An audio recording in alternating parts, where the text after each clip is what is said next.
After an illustrious 10-year tenure as Kenya's Commander-in-Chief, following his election in 2013 and re-election in 2017, the Kenya Defence Forces mounted a farewell ceremony for the outgoing President Uhuru Kenyatta at the Ulinzi complex in Lang'ata, in line with military traditions and customs of holding farewell ceremonies for outgoing presidents.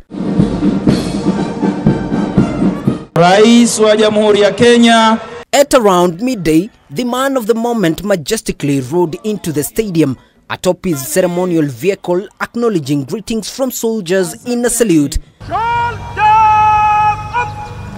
He then proceeded to inspect a full guard of honor mounted by officers from Kenya Army, Kenya Air Force and Kenya Navy.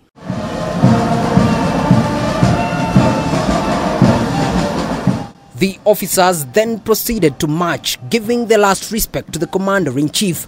The Kenya Defence Forces have accorded Uhuru the last hooray as a sign of honor.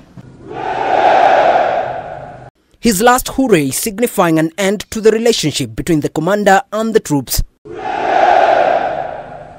The guest of honor, who was flanked by First Lady Margaret Kenyatta, CS Defence Eugene Wamalwa and former CSs in the same capacity, Rachel Omamo and Monica Juma, were then accorded an array of entertainment.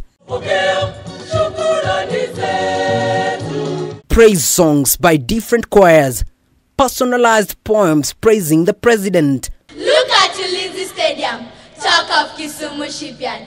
Military drills by the military officers. We stand here before you with thanksgiving for giving us a treasure. The First Lady also receiving a poem in her honor and her accent. And the CBC curriculum everywhere. Our First Lady, Meme Margaret.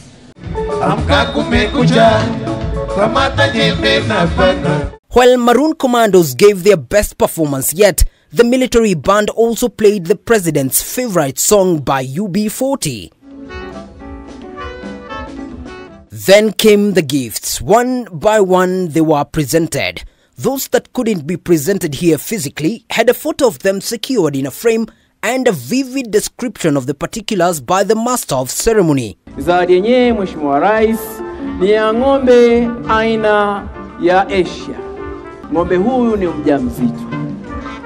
Panapokuwa na majaliwa, kesho huenda akajifungua.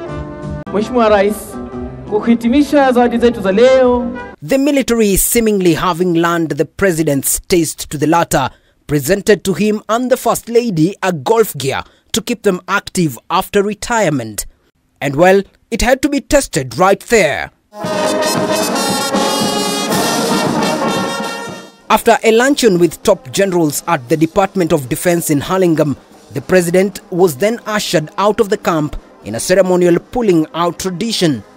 Uhuru has served as Kenya's president and commander-in-chief for 10 years and is set to hand over to President-elect William Ruto after his inauguration on Tuesday, September 13th.